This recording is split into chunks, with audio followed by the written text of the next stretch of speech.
ఈరోజు పాలు పొంగే దినాన్ని పురస్కరించుకొని మా ఇంట్లో అంటే పాలవతి విష్ణుమూర్తి పుణ్యావతి దంపతులు వాళ్ళ సంతానం అందరూ కలిసి గీతా మహత్యము చదవడము వినడము ఈ సందర్భంలో చెప్పడం జరిగింది. గీతా మహత్యం ధరోవాచ అంటే భూదేవి అడుగుతున్నది కృష్ణ పరమాత్మ, భగవాన్ పరమేశాన భక్తిర్వ్యభిచారిణి ప్రారబ్ధం భుజ్యమానస్య కథం భవతి ప్రభో. భూదేవి అడుగుతున్న ప్రశ్నకు జవాబు, ఓ ప్రభు, ప్రారబ్ధమును అనుభవిస్తున్న వారికి పరమేశ్వరుని యందు అచంచలమైన భక్తి ఎట్లు కలుగును? శ్రీ విష్ణువాచ, ప్రారబ్ధ భుజ్యమానోపి ఇదాభ్యాసరసస్సదాః సముక్తస్య సుఖీ లోకే కర్మణా నోపలిప్యతే. ఓ భూదేవి, ప్రారబ్ధమును అనుభవిస్తున్నను గీతను విడిచి పెట్టక నిరంతరం అభ్యసించువాడు కర్మబంధములకు లోనుగాక వాడు ముక్తుడు కాగలడు, వాడే ఈ లోకమున సుఖవంతుడు.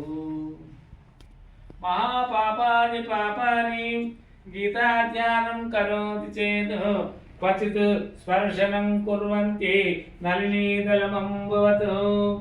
తామరాకులు నీరు అంటనట్లు గీతాధ్యాయనం చేయవానికి ఎటువంటి పాపములు అంటవు.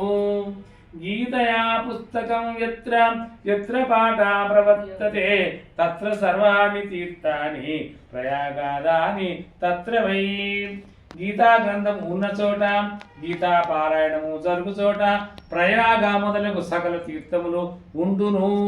సర్వే దేవాచ్చరుషయో యోగినా ప్రణగాచ్చే గోపాల గోపికామాపి నారదోద్భవార్ధనై సాయో జాయతే శీఘ్రం యత్ర గీతా ప్రవర్తతే.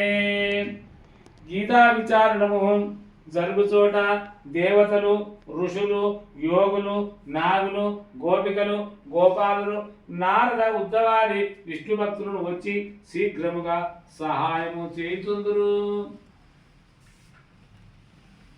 యత్ర గీతా విచారస్య పఠనం పాఠనం శృతం తత్రాహం నిశ్చితం పృథ్వీ నివాసామి సదైవై. ఓ భూదేవి, గీతా పఠన శ్రవణము విచారణము ఎచ్చట జరుగుచుండునో అచ్చట నేను తప్పక ఉందును.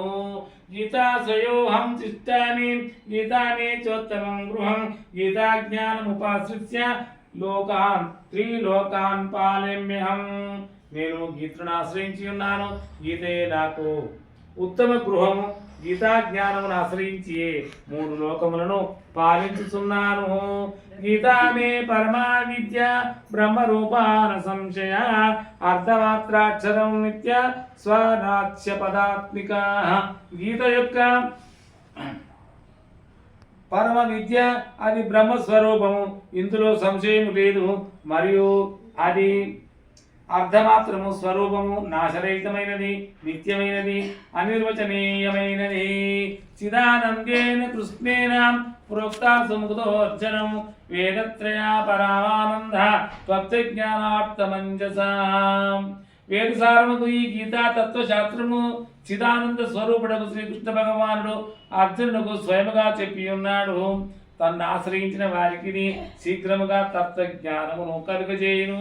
యోస్తా దిశ జపే నిత్యం నరో నిశ్చల మానస జ్ఞాన సిద్ధిం స లభతే తతో యాతి పరం పదం. ఎవడు నిశ్చల తత్వచిత్తుడై గీతను 18 అధ్యాయములు పారాయణం చేయను అతడు జ్ఞానసిద్ధిని పొంది మోక్షమును పొందును. పాఠేనామర్థ సంపూర్ణే తదర్థం పాఠమాచరేత్ తదా గోదానజం పుణ్యం లభతే నాత్ర సంశయ. గీతను మొత్తము చదవలేని వారు సగభాగమైనను చదవలను, వారికి గోదానము చేసిన పుణ్యము కలుగును. ఈ విషయము నా సందేహం లేదు. త్రిభాగం పఠమానస్తు గంగ స్నాన ఫలం లనేతు షడశం జపమానస్తు సోమయాగ ఫలం లనేతు. గీత యొక్క 3 అధ్యాయములు పారాయణం చేయవారికి గంగ స్నానం ఫలము కలుగును. 6వ భాగము పారాయణం చేసిన వారికి సోమయాగ ఫలము లభించును. ఏకాధ్యాయంతు యో నిత్యం పఠతే భక్తి సంయుత రుద్రలోకమవాప్నోతి గణో భూత్వా నసేచ్చిరం. ఒక అధ్యాయము నిత్యము భక్తితో పఠించువాడు రుద్రలోకములో కూడి రుద్రలోకమున వసించును.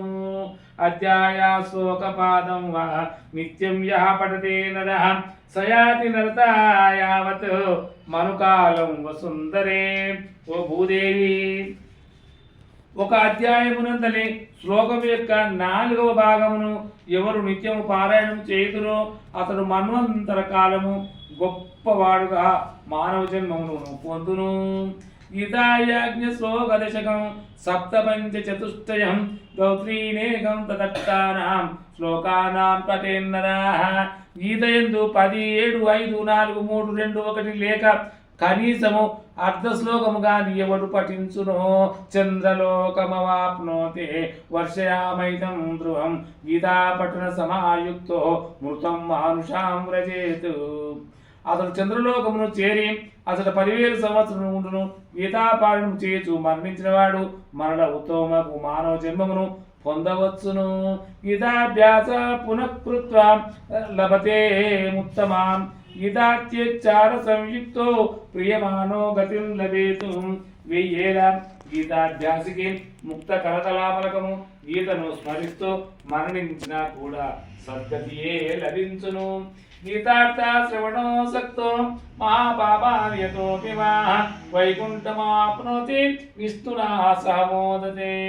ఎంతటి పాపాత్ముడైనను గీతార్థమును వినుట అంత ఆసక్తి కలిగి ఉందురు అతడు వైకుంఠమును చేరి విష్ణువుతో సహా ఆనందమును అనుభవించును. గీతార్థం ధ్యాయతే నిత్యం కృత్వకర్మాణి భూరిషః జీవన్ముక్తస్య విజ్ఞేయో ధ్యేయంతే పరమం పదము. ఎవడు అనేక సత్కర్మములు చేస్తూ కీర్తన విచారణ చేస్తున్నాడో అతడు జీవన్ముక్తుడే. అతడు దేహ మరణానంతరము పరమ పదమును పొందును. గీతామాశ్రిత్య బాహో భూభుజో జనకాదయః నిర్గూత కల్మషాలోకే గీతయా పరం పదం. జనకుడు మొదలగు అనేక రాజఋషులు గీతను ఆశ్రయించి ఇహలోకమును కీర్తిని పొంది పాపరహితులై పరమ పదవిని పొందిరి. గీతయా పఠనం కృత్వా మాత్యం నైవం పఠేతు వృధా పాఠో భవేత్తస్య శ్రవణివ యోధావృతాః. గీతాపారాయణం చేసి యమాత్యమును చదివినచో వాని క్రమమంతయో వ్యర్థమే చేయవాడు. ఏతాన్యాత్య సంయుక్తం గీతాభ్యాసం కరోతి యః సత్ఫలం ఆప్నోతి దుర్లభాం గతిముప్నయాత్. ఈ మహాత్యంతో పాటు గీతాపారాయణము చేయవాడు పైన తెలుపబడిన ఫలమును పొంది దుర్లభమగు మోక్షమును పొందుతున్నాడు. మహాత్యం ఏతద్గీతయాః మయా ప్రోక్తం సనాతనం గీతాంతే చ పఠేత్యస్తు యదుక్తం తత్ఫలం లభేత్. శౌనకాది మహామునులారా, సనాతనమైనటి గీతామాత్యమును మీకు చెప్పి తిని దీన్ని గీతాపారాయణము అనంతరము ఎవరు పఠించునో అతడు పైన చెప్పిన ఫలములన్నీ పొందగలను. హరి ఓం తత్సత్.